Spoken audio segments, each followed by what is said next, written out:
Hello बच्चों, welcome back to global study SK. कैसे हो? बढ़िया, ठीक है। आज हम बात करेंगे salt, acid base and salt chapter चल रहा है। एसिड बेस को हमने बहुत ही विस्तार से डिस्कस कर लिया है। प्रीवियस वीडियो में आप प्लेलिस्ट में जाएंगे तो आपको वो वाला वीडियो मिल जाएगा, आप उसको देख सकते हैं।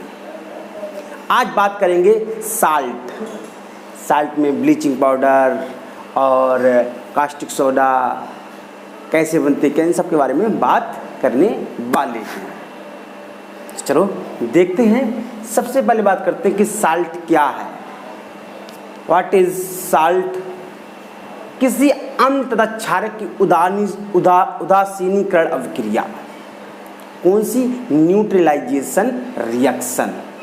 ऐसी अभिक्रिया जिसमें क्या हो, उदासीनीकरण हो, न्यूट्रलाइजेशन हो, उससे प्राप्त जो ठोस आयन है, प्राप्त ठोस आयन, उसको हम साल्ट कहते हैं। क्या कहते हैं? साल्ट कहते हैं। आप देख रहे हो HCl और NaOH, यानी कि ये क्या है? ये एक एसिड है और ये एक बेस है, यानी कि ये अम्ल और ये क्षार। जब इनकी रिएक्शन हुई और रिएक्शन होने के बाद क्या बना, आप देख सकते हो, लवण बना। क्या बना? आप देख सकते हो, लवण बना। NaCl क्या है? लवण, यानी कि साल्ट है। तो इस जो ये रिएक्शन जो हो रही है, इसको हम क्या बोलेंगे? न्यूट्रलाइजेशन। ये अभिक्रिया जो हो रही है उसको बोलेंगे न्यूट्रलाइजेशन, यानी कि उदासीनीकरण। एसिड और बेस के बीच में जो अभिक्रिया होती है, अम्ल और क्षार के बीच में अभिक्रिया होती है, उसको हम क्या बोलते हैं? उदासीनीकरण बोलते हैं। क्या बोलते हैं? उदासीनीकरण या न्यूट्रलाइजेशन।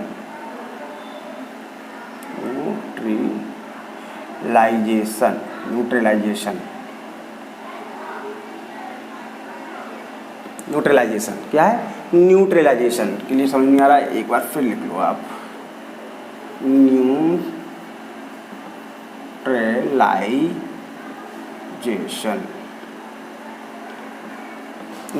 यानी कि उदासीनीकरण। इस अब क्या कहते हैं? उदासीनीकरण क्रिया बोलते हैं। फिर हम देखते हैं कास्टिक सोडा क्या है।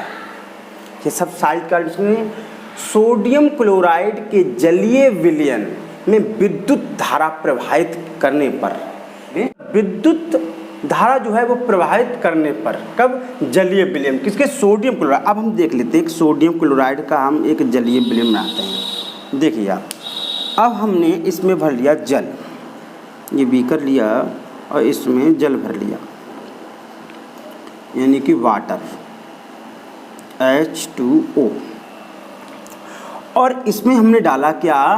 NaCl। और फिर हमने इसमें विद्युत धारा प्रवाहित की, विद्युत धारा प्रवाहित की, और जो प्रोडक्ट बनेगा बेटा वो क्या बनेगा? NaCl और वाटर में विद्युत धारा प्राप्त की तो क्या बनेगा? प्रोडक्ट बनेगा NaOH, यानी कि ये क्या है? कास्टिक सोडा है। क्या है? कास्टिक सोडा है। ये वाला क्या है? Caustic soda.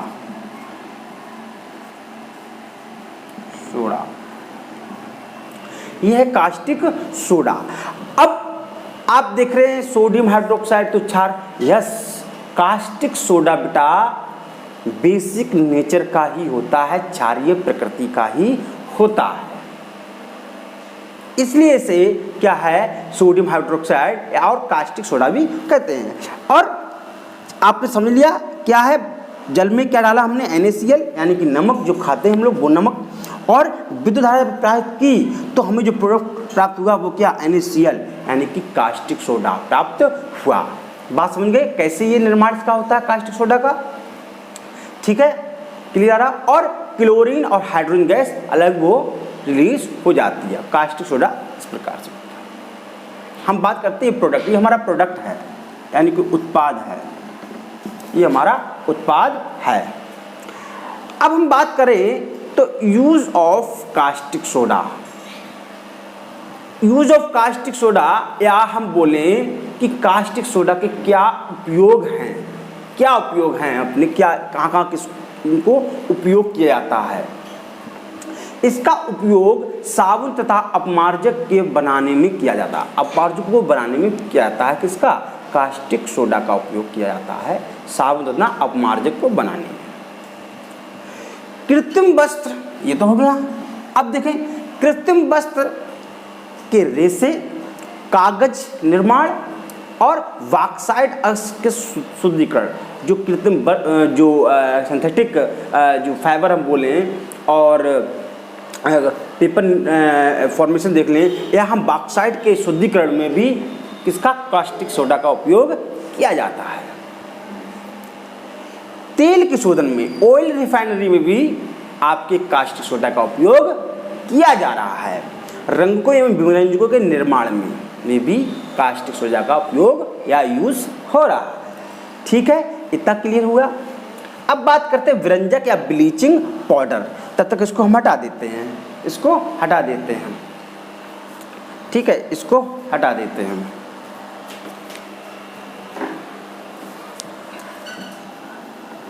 ये देखो, इसको हटा दे रहे हैं हम। और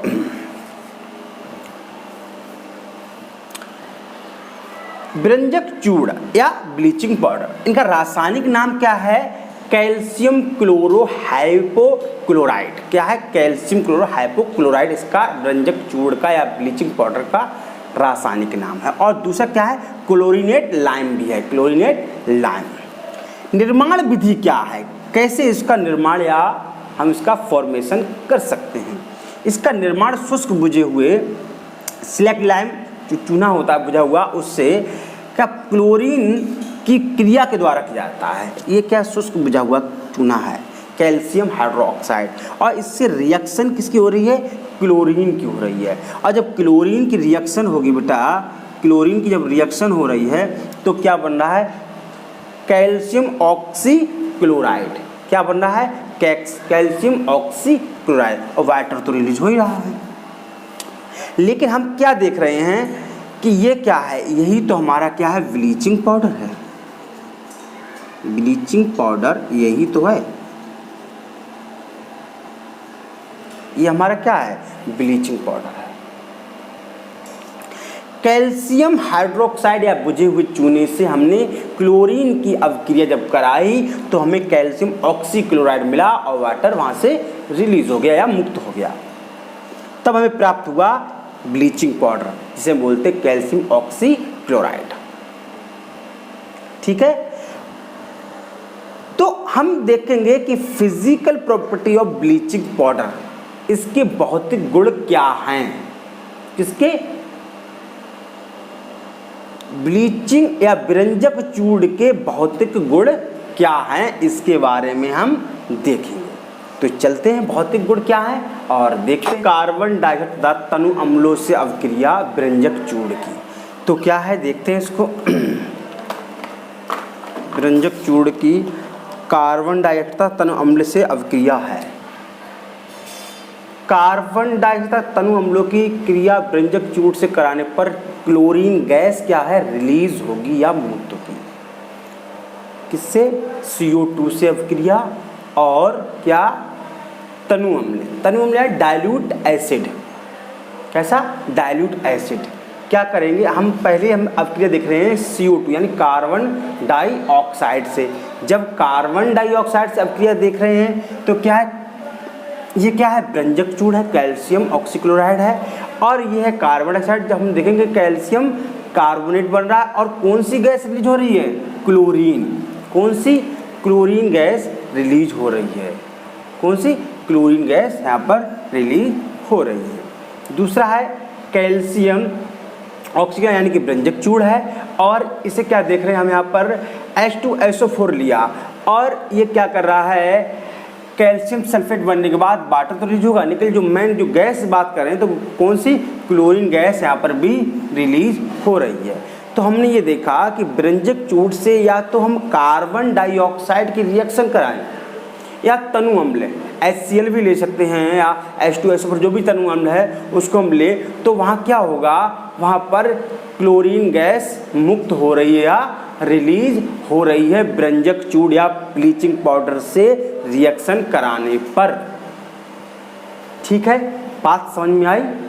एक बार फिर समझ लो, ब्लीचिंग पाउडर से डाइल्यूट एसिड या तनु अम्ल की अभिक्रिया अगर हम कराएंगे तो क्लोरीन गैस रिलीज होगी, या कार्बन डाइऑक्साइड की रिएक्शन जब कराएंगे ब्लीचिंग पाउडर से या व्यंजक चूड़ से तो क्लोरीन गैस मुक्त होगी। ठीक है, व्यंजक चूड़ की क्रिया क्या है देखते हैं। ब्लीचिंग रिएक्शन ठंडे तथा ठंडा हो या तनु अम्ल, जो अम्ल हो एसिड हो वो ठंडा हो या तनु हो, अल्प मात्रा में व्यंजक चूड़ की क्रिया द्वारा हाइपोक्लोरस अम्ल या इसे बोलते हैं HOCl का निर्माण होता है। ठंडा हो या तनु अम्ल हो, क्या होता है, ये क्या है, व्यंजक चूड़ है, और H2SO4 या क्या है, तनु अम्ल है। जब इसकी अभिक्रिया कराई तो कैल्शियम क्लोराइड और कैल्शियम सल्फेट, लेकिन जो मेन प्रोडक्ट जो है वो हमारा क्या है, हाइपोक्लोरस अम्ल। क्या है, हाइपोक्लोरस अम्ल, ये वाला है हाइपोक्लोरस अम्ल। यह है हाइपोक्लोरस अम्ल। इसका क्या है, निर्माण हो रहा है जब हम ब्लीचिंग पाउडर का तनु अम्ल या ठंडे अम्ल से अभिक्रिया करा रहे हैं। ठीक है, व्यंजक चूड़ के क्या, इनका क्या, ब्लीचिंग पाउडर के यूज़ क्या है, यूज़ ऑफ ब्लीचिंग पाउडर क्या है देखते हैं। जीवाणुनाशक में इनका उपयोग होता है। इनका प्रयोग किसमें होता है, जीवाणुनाशक, जो जीवाणु हानिकारों को नष्ट करने में इनका उपयोग होता है। जल के शुद्धिकरण, जो पानी होता था पहले पुराने ज़माने में, जो पानी यानी उसमें क्लोरीन वगैरह कुछ गोली डाली जाती थी, वो क्या होता था, उनके जल के शुद्धिकरण में कुएँ में डाली जाती थी, लाल दवा की सहायता उससे बचती थी। तो कुएं को, जो पानी को शुद्ध करने के लिए क्या है, जल के शुद्धिकरण में भी इसका उपयोग ब्लीचिंग पाउडर का किया जाता है। क्या है, ऑक्सीकारक के रूप में तथा चीनी को सफ़ेद करने में, यानी कि चीनी जो होती है, जो चीनी जो बनती करने से वो थोड़ी मटेरियल रही, लेकिन सफ़ेद करने के लिए भी उसका ब्लीचिंग पाउडर का उपयोग किया जाता है। जो एकदम दाना क्रिस्टल जहाँ चीनी के देख रहे हैं, ये भी क्या है, इसका ब्लीचिंग पाउडर का इसमें उपयोग किया जाता है। बात समझ में आ रही है? क्लोरोफॉर्म के निर्माण में, क्लोरोफॉर्म के निर्माण में भी ब्लीचिंग पाउडर का उपयोग हो रहा है। और ऊन के सिकुड़ने में आप देखते हैं कि ना कभी ऊन सिकुड़ती है तो वो ऊन ना सिकुड़े, जो स्वेटर वगैरह सर्दियों में हम लोग पहनते हैं, और वो ऊन ना सिकुड़े, उसको न सिकुड़ने के लिए भी ये ब्लीचिंग जो है ना, ये व्यंजक चूड़, ब्लीचिंग पाउडर या व्यंजक चूड़ का उपयोग किया जाता है। यहाँ तक हमने व्यंजक चूड़ के बारे में पढ़ लिया है। ठीक है, अब देखते हैं धोने वाला सोडा और बेकिंग सोडा के बारे में बात करें। बेकिंग सोडा या जिसे कह लें खाने का सोडा या सोडियम हाइड्रोकार्बोनेट या सोडियम बाइकार्बोनेट जिसे बोलते हैं, उसके बारे में बात करेंगे। बेकिंग सोडा, इसका रासायनिक नाम है सोडियम बाइकार्बोनेट या सोडियम हाइड्रोजन कार्बोनेट। फिर सामान्य नाम है खाने का सोडा और इसका अणुसूत्र है सोडियम, देख रहे हैं सोडियम हाइड्रोजन कार्बोनेट, इसका अणुसूत्र आप देख रहे हैं। निर्माण विधि क्या है, ये कैसे बनता है, इसको देखते हैं। फिर इसकी केमिकल प्रॉपर्टी और इसके फिजिकल प्रॉपर्टी और इसके उपयोग वो देखते हैं। तो सबसे पहले इसकी निर्माण विधि क्या, कैसे बनता है। सोडियम कार्बोनेट के जलीय विलयन में कार्बन डाइऑक्साइड गैस को प्रवाहित करने पर सोडियम कार्बोनेट, ये देखा सोडियम कार्बोनेट का एक जलीय विलयन लें। कैसा विलयन लें, जलीय विलयन। ऐसे करके मान लो बीकर लें और उसमें एक जलीय विलयन बनाएं, एक सोल्यूशन बनाएं। किसका, सोडियम कार्बोनेट का, सोडियम कार्बोनेट का। ठीक है, और इस जलीय विलयन में यानी कि इसके अंदर क्या है बेटा, पानी है, H2O है। ठीक है, और इस जलीय विलयन में हम क्या करें, CO2 यानी कार्बन डाइऑक्साइड गैस को प्रवाहित करें, उसके अंदर प्रवाहित करें। तो फिर क्या होगा, तो हम देखेंगे सोडियम हाइड्रोकार्बोनेट हमें प्राप्त होगा, और जिसे हम क्या बोलते हैं, बेकिंग सोडा या खाने का सोडा बोलते हैं। क्या बोलते हैं? बेकिंग सोडा बोलते हैं। बेकिंग सोडा बोलते हैं। बेकिंग सोडा, ठीक है। क्या बोलते हैं? बेकिंग सोडा, बेकिंग सोडा बोलते हैं। एक बार फिर समझ लें कैसे बनता है। एक जलीय विलयन में हमने विलयन बनाया, उसमें सोडियम कार्बोनेट को हमने क्या किया? डाल दिया। किसको? सोडियम कार्बोनेट को, है ना, सोडियम कार्बोनेट, कार्बोनेट को जलीय विलयन में डाला। फिर उस जलीय विलयन में हमने CO2 गैस पास की, और जब CO2 गैस पास की तो हमें प्राप्त हुआ सोडियम हाइड्रोजन कार्बोनेट। तो हमें सोडियम हाइड्रोजन कार्बोनेट प्राप्त हुआ, जिसे हम बेकिंग सोडा या खाने का सोडा बोलते हैं। इस प्रकार तो उसकी निर्माण विधि है, इस प्रकार से उसका हम बनाते हैं, या मेकिंग मेथड का ये है। समझ में नहीं आ रहा है? इस प्रकार से हम इसको बनाते हैं,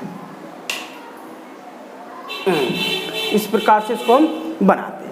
अब बात कर लेते हैं इसके भौतिक गुण या फिजिकल प्रॉपर्टीज की क्या है, कैसे भौतिक गुण है उसको देखिए। सोडियम बाइकार्बोनेट सफेद क्रिस्टल ठोस है। कैसा है? व्हाइट क्रिस्टल है, व्हाइट क्रिस्टल सॉलिड है। क्या? सोडियम बाइकार्बोनेट या खाने का सोडा कैसा होता है? सफेद होता, क्रिस्टल तरह, जैसे चीनी वगैरह होती है, चीनी के जो कण होते हैं, वैसे ही सोडियम कार्बोनेट के बस वैसे ही क्रिस्टल के टाइप क्या होते हैं? कण होते हैं, सफेद कण होते हैं, एकदम क्रिस्टल वाले जो, ठीक है। जो जल में विलय, जल में कैसे होते हैं? घुलनशील होते हैं, सोलुबल होते हैं, ठीक है। जैसे चीनी जल में कैसे होती है? विलय होती है, ऐसे ही चीनी के तरह वैसे ही क्रिस्टल होते हैं इसके सोडियम हाइड्रोजन कार्बोनेट या सोडियम बाइकार्बोनेट के या खाने का सोडा। और ये जल में विलय होता है, जल में सोलुबल होता है या जल में घुलनशील होता है, ठीक है। ये तो इसके भौतिक गुण की बात हो गई। अब हम बात करें इसके रासायनिक गुण या केमिकल प्रॉपर्टी की बात करें। क्या है इसकी केमिकल प्रॉपर्टीज? ऊष्मा का प्रभाव, ऊष्मा का क्या इफेक्ट ऑफ हीट क्या पड़ता है इस पे? आप देखेंगे अगर 100 सेल्सियस से अधिक अगर इसका टेम्परेचर जो है, इसका T जो है, अगर हम 100 सेल्सियस से अधिक लें, पर अगर गर्म करें किसे? सोडियम हाइड्रोजन कार्बोनेट या खाने की सोडा, जो खाने वाला सोडा है, अगर उसको हम 100 सेल्सियस टेम्परेचर पर गर्म करें तो सोडियम कार्बोनेट में परिवर्तित हो जाएगा। इसका मतलब इससे क्या निकल जाएगा? देखिए अगर इसको हम हीट कर रहे हैं, ये आप ले लीजिए, इसको हम हीट कर रहे हैं लगभग 100 सेल्सियस पर, तो क्या सोडियम कार्बोनेट बनेगा, साथ में इसमें क्या जल भी निकल जाएगा और इससे गैस भी रिलीज होगी। इसका सीधा उल्टा हो जाएगा। अगर सोडियम कार्बोनेट या बेकिंग सोडा को हम 100 सेल्सियस से अधिक टेम्परेचर पर हीट करते हैं, गर्म करते हैं, तो हम क्या पाएंगे? तो हम क्या देख रहे थे कि अगर इसको हीट करेंगे 100 सेल्सियस पे, अगर हम सोडियम का हाइड्रोजन कार्बोनेट यानी खाने के सोडा जब हीट करेंगे तो सोडियम कार्बोनेट क्या बन जाएगा? ठीक है, सोडियम कार्बोनेट बनेगा अगर हम उसको 100 सेल्सियस टेम्परेचर से अधिक पे हीट करेंगे या गर्म करेंगे। ये बात क्लियर हुई? Very good. अब जल अपघटन या हाइड्रोलाइसिस करने पर क्या होता है इस देखें। सोडियम हाइड्रोजन कार्बोनेट या बेकिंग सोडा का जल अपघटन होने पर क्षारीय विलयन या सॉल्यूशन का निर्माण होता है। सोडियम हाइड्रोजन कार्बोनेट में अगर आप जल में जब घोलेंगे तो क्या हुआ? क्षारीय विलयन का निर्माण होगा। क्षारीय विलयन, जैसे कि मान लीजिए ये विलयन आप यहाँ देख लीजिए, और इसके अंदर हम क्या कर रहे हैं, इसके अंदर हम क्या देख रहे हैं, अगर हम सोडियम हाइड्रोजन कार्बोनेट को घोलते हैं तो जो जल का अपघटन होगा वो इस प्रकार से होगा, क्योंकि ये क्या सोडियम हाइड्रोजन कार्बोनेट है और ये क्या है? जल है। और जब इस जल को इसमें जब मिलाएंगे तो क्या बनेगा? Sodium hydroxide. क्या? सोडियम हाइड्रोक्साइड, जो क्या है? प्रबल क्षार है। क्या है? प्रबल क्षार है, ठीक है। और ये क्या बनेगा? ये कार्बनिक अम्ल बनेगा। इधर क्या है? कार्बनिक अम्ल, और इस तरफ क्या? प्रबल क्षार है। इसका मतलब क्या बनेगा? क्षारीय विलयन, विलयन ये कहता है क्योंकि ये प्रबल होगा, इसलिए ये इसका जो पूरा सॉल्यूशन की जो प्रकृति जो होगी वो क्षारीय होगी, इसलिए क्या क्षारीय प्रबल क्षार होगा, इसलिए विलयन जो होगा बेटा वो कैसा होगा, क्षारीय विलयन बनेगा। बात समझ में आई? एक बार फिर देख लो, हम क्या कर रहे हैं कि जब हम बेकिंग सोडा को पानी में घोर रहे हैं तो जो उसका जलीय अपघटन हो रहा है, टूट रहा है, वो प्रबल क्षार यानी कि सोडियम हाइड्रोक्साइड बनेगा। और सोडियम हाइड्रोक्साइड क्या होता है, एक क्षार होता है, और ये क्या है, प्रबल क्षार है। तो जो विलयन पूरा बनेगा वो कैसा होगा, क्षारीय प्रकृति का होगा। कैसा होगा, क्षारीय यानी कि बेसिक नेचर का बनेगा। ठीक है, आगे देखते हैं अम्लों से क्रिया। अम्ल यानी कि एसिड से रिएक्शन कराएं, किसकी, बेकिंग सोडा की या खाने के सोडा की। क्या है, खाने के सोडा की अम्लों के साथ क्रिया द्वारा लवण व कार्बन डाइऑक्साइड का निर्माण होता है। आप देख रहे हैं CO2, कार्बन डाइऑक्साइड का निर्माण होगा कब, जब बेकिंग सोडा का अम्ल के साथ क्या है, रिएक्शन कराएंगे और क्या, लवण बनेगा, साथ में क्या बनेगा, कार्बन डाइऑक्साइड। तो इधर देख लीजिए, लवण तो खैर ये भी है, लेकिन अब और बनेगा, देखें, सोडियम हाइड्रोजन कार्बोनेट और H2SO4, ये क्या है, एक अम्ल है, और सोडियम सल्फेट ये क्या है, ये भी एक लवण है। ये आप देख लीजिए, कहने के लवण ये भी है, लेकिन ये क्या है, अभी हम बात करें बेकिंग सोडा। ठीक है, तो ये क्या है, और इधर क्या बनेगा, CO2 गैस रिलीज होगी। क्या होगी, CO2 गैस रिलीज होगी। कहने का मतलब ये है, अगर बेकिंग सोडा के साथ, खाने के सोडा के साथ अम्ल की क्रिया कराई जा रही है तो CO2 गैस उत्पन्न होगी और लवण बनेगा। धातु लवणों से क्रिया, ऐसे धातु यानी कि जिंक सल्फेट ले लें, मैग्नीशियम सल्फेट ले लें, यानी कौन सी धातु लवण हो, उनके साथ क्या है, सोडियम का हाइड्रोजन कार्बोनेट यानी बेकिंग सोडा की रिएक्शन कराई जाए।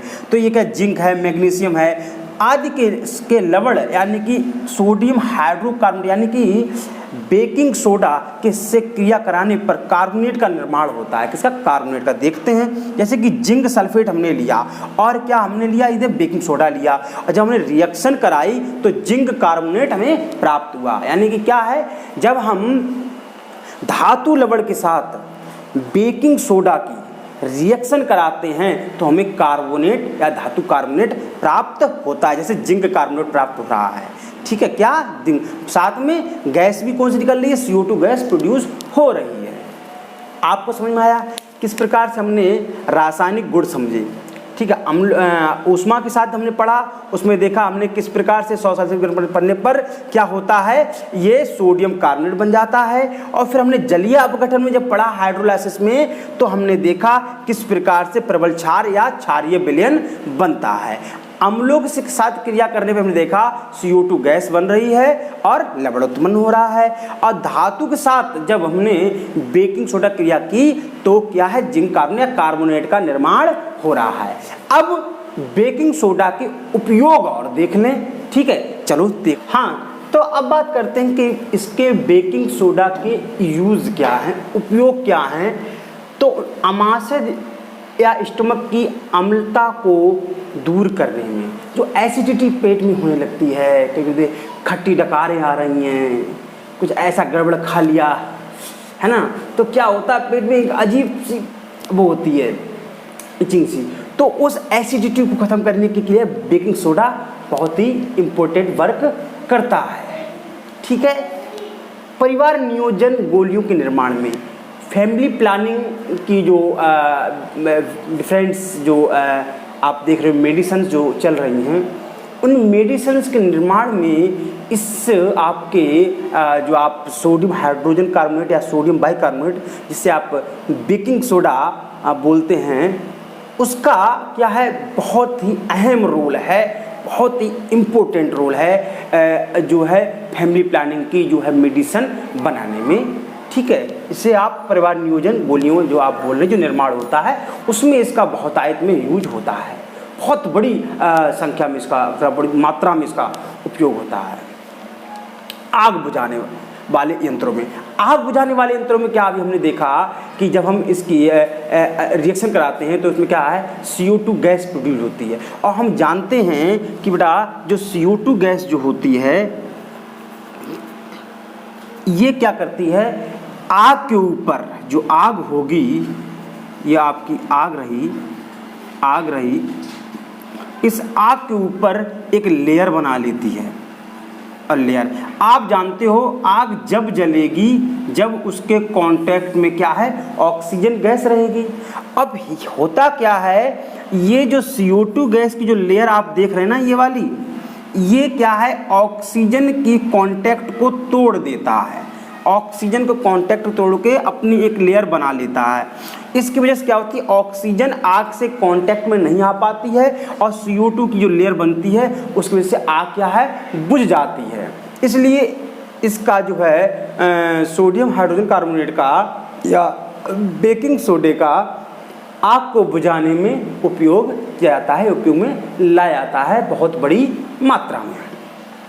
चर्म रोग के, है ना, चर्म रोग में इसका उपयोग होता है। जो खाज खुजली बहुत ज़्यादा हो जाती हैं उसमें भी इसकी दवाई बनाने में भी क्या होता है, बड़ा ही उपयोग किया जाता है। किसका, बेकिंग सोडे का, खाने वाले सोडे का। कच्चे दूध के फटने के समय को बढ़ाने में, बड़ा ही एक सुनने में एकदम इंटरेस्टिंग लगा। कैसे, देखो बेटा होता क्या है, जैसे कि आपने देखा होगा मम्मी जो दूध देने वाला आता है उनसे दूध ले लेते हैं मिल्कमैन से और फिर दूध को खौलाते हैं। अगर वो दूध 10 बजे तक 11 बजे तक आता है तो इतनी बड़ी समस्या नहीं, तो गर्मियों में वो भी समस्या आनी शुरू हो जाती है। क्या होता है, अगर मान लो 10-11 बज गए और दूध फटने पे है, हमें लगेगा कि अब तो ये दूध फट जाएगा, तो थोड़ा सा अगर उसमें हम बेकिंग सोडा डाल देते हैं तो फिर वो जब खौलाएंगे तो वो फटेगा नहीं।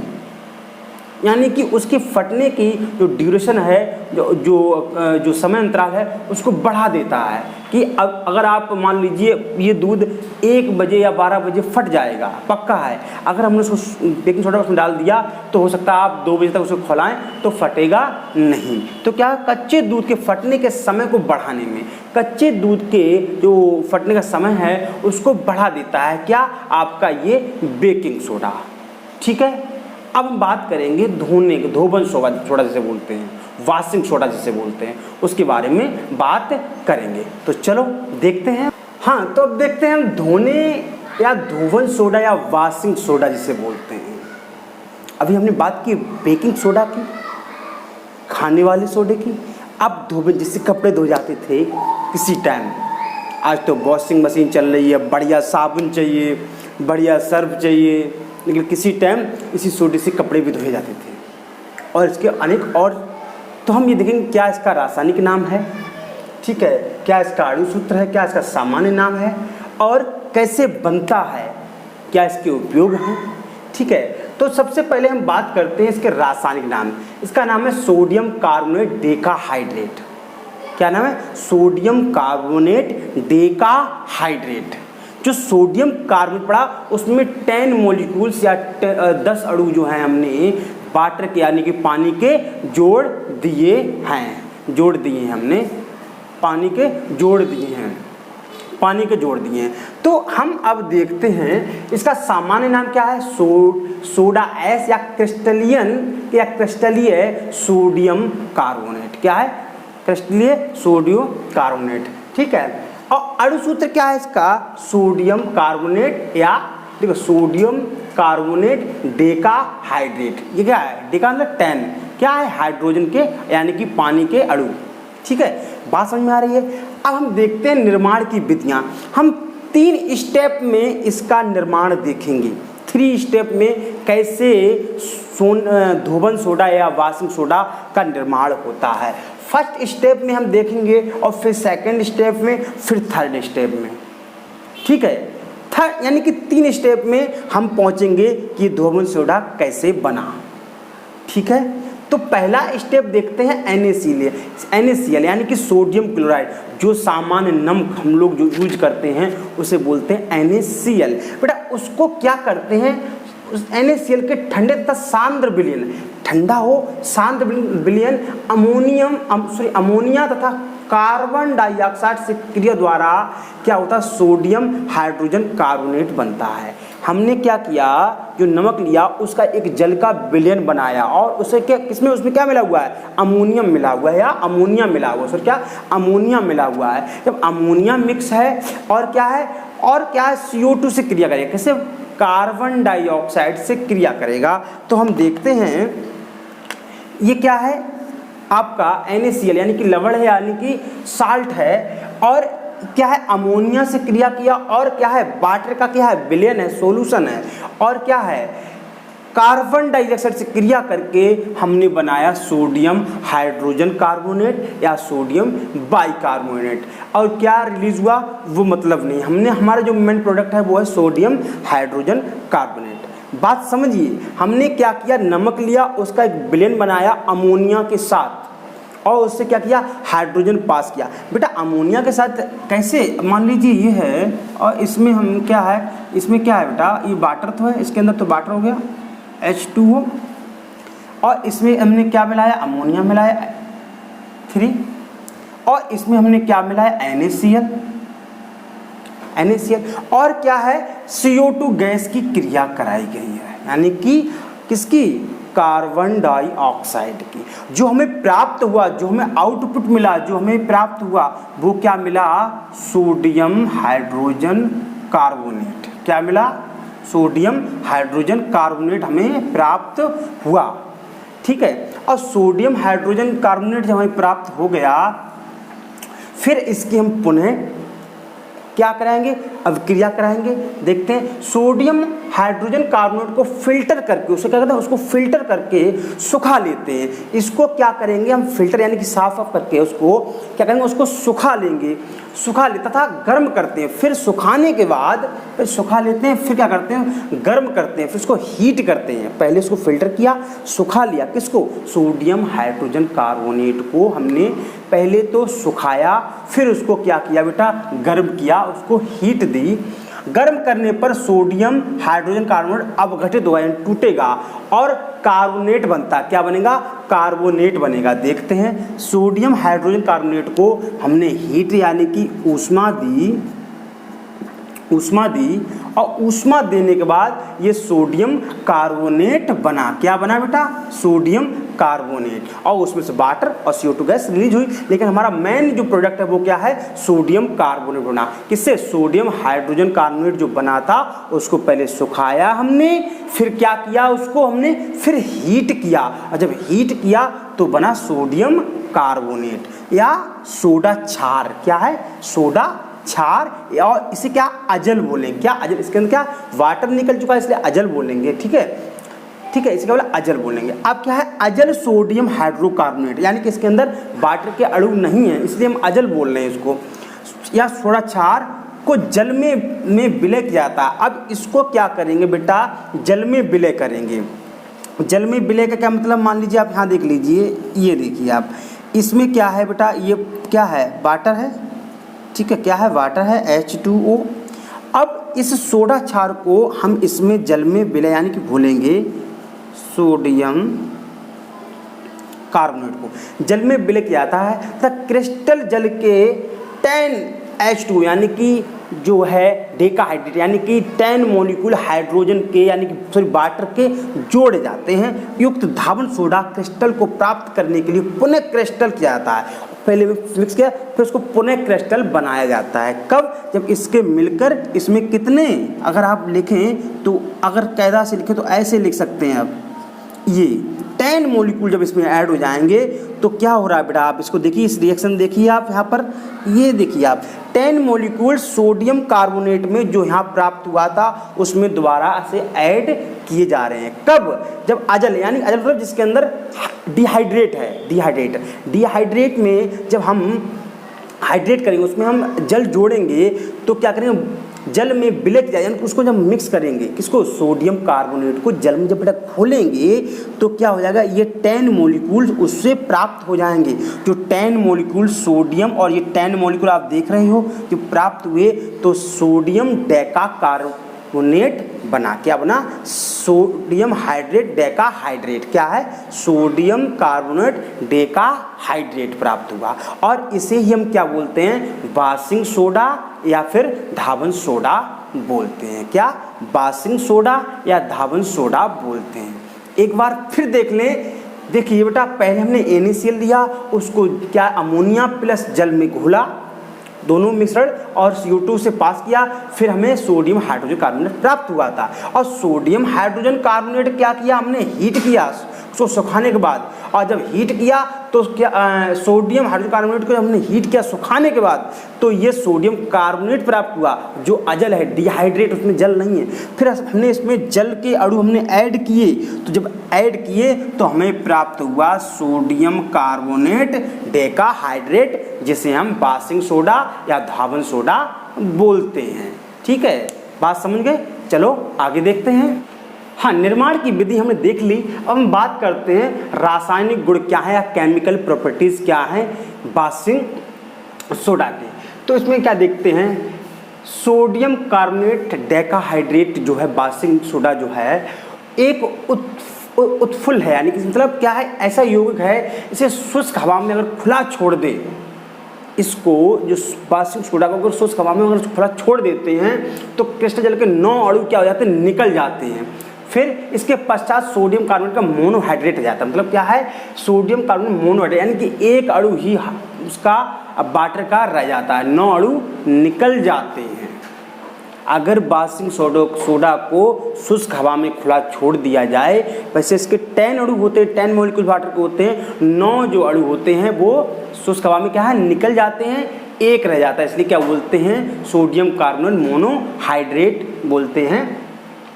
देखते क्या है, आप देख रहे हैं सोडियम कार्बोनेट डेकाहाइड्रेट, यानी कि 10 मॉलिक्यूल पूरे हैं। अब शुष्क वायु में इसके खुला छोड़ने पर क्या देखेंगे हम, सोडियम कार्बोनेट के 1 अणु बचे और 9 अणु निकल गए। ये इसकी केमिकल प्रॉपर्टी। अगर हम क्या है, शुष्क वायु में, शुष्क एयर में क्या करते हैं, हम इसे खुला छोड़ते हैं तो क्या है, सोडियम कार्बोनेट मोनोहाइड्रेट रह जाएगा। ठीक है, यानी कि 9 अणु निकल जाएंगे। ये तो बात हो गई। निर्मित मोनोहाइड्रेट, जो मोनोहाइड्रेट बना है, ठीक है, को अधिक गर्म करें। अगर इसको हम ज़्यादा गर्म करें तो क्या होगा, निर्जल, यानी कि उसको सब पानी निकल जाएगा।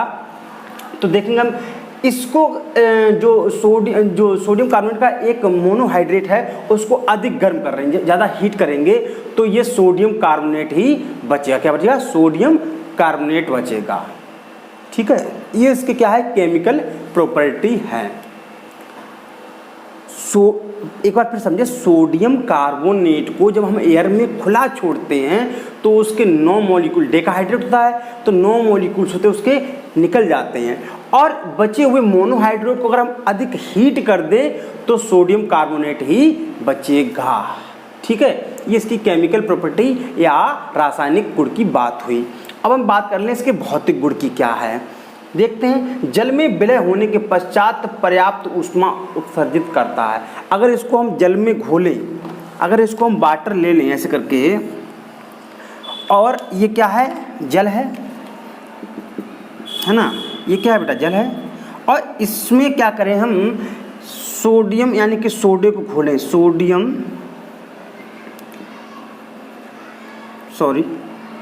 डेकाहाइड्रेट, और जब इसको में घोलेंगे तो हम क्या पाएंगे कि इसमें एक पर्याप्त मात्रा में ऊष्मा निकल रही है। क्या निकल रही है, ऊष्मा निकल रही है, यानी कि ये प्रकार का हीटिंग करेगा, हीटिंग एनर्जी रिलीज होगी। वाटर जो है ना थोड़ा सा गर्म हो जाएगा बाशिंग सोडा को।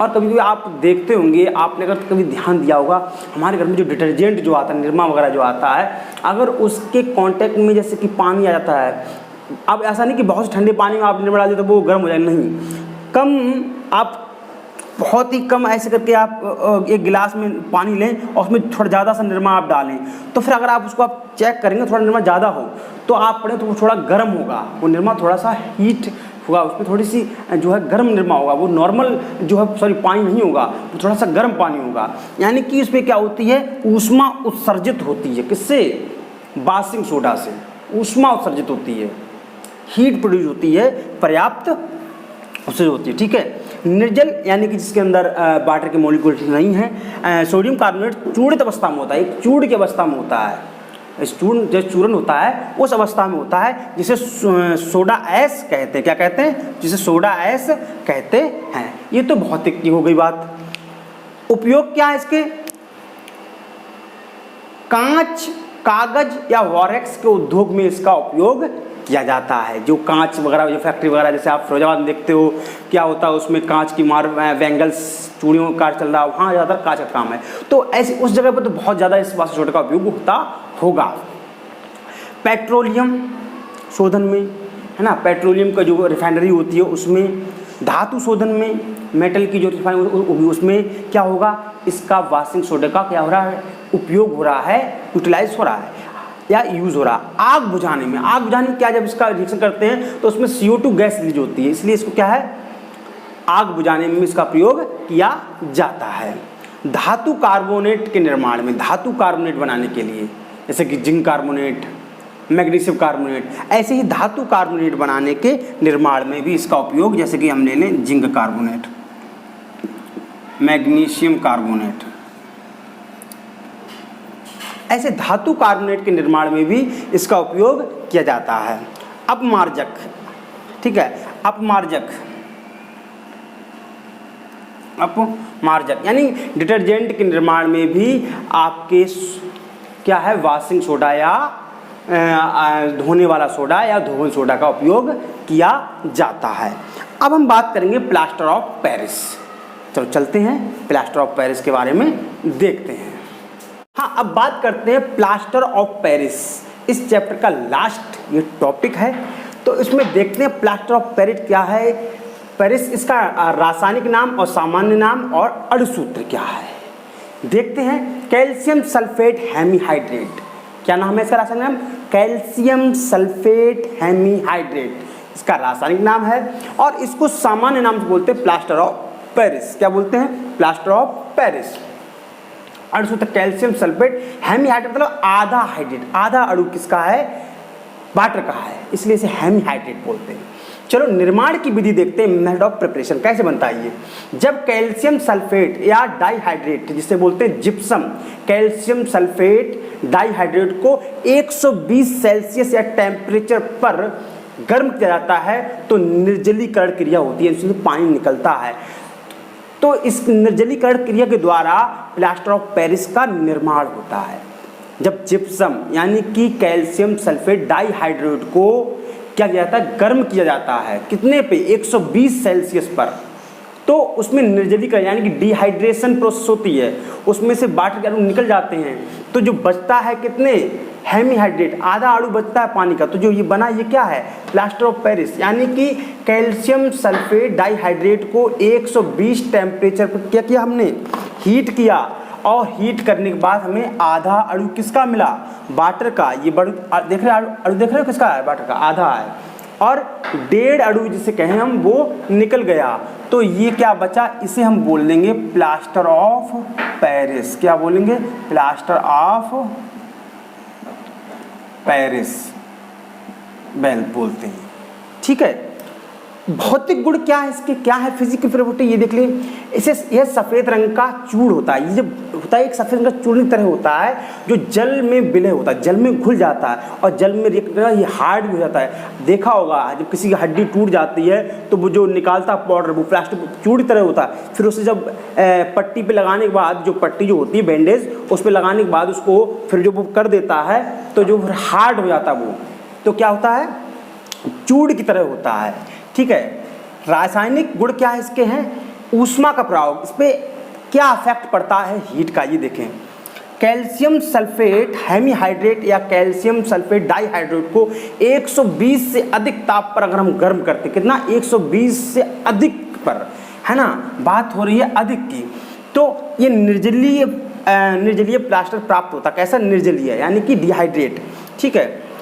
आप देखें क्या है, कैल्शियम सल्फेट डाइहाइड्रेट को हमने 120 से ज़्यादा पे गर्म किया, तो ये क्या है, कैल्शियम सल्फेट या प्लास्टर जो प्राप्त होगा वो क्या, निर्जलीय है, उसमें मतलब पानी के एक भी अणु नहीं है।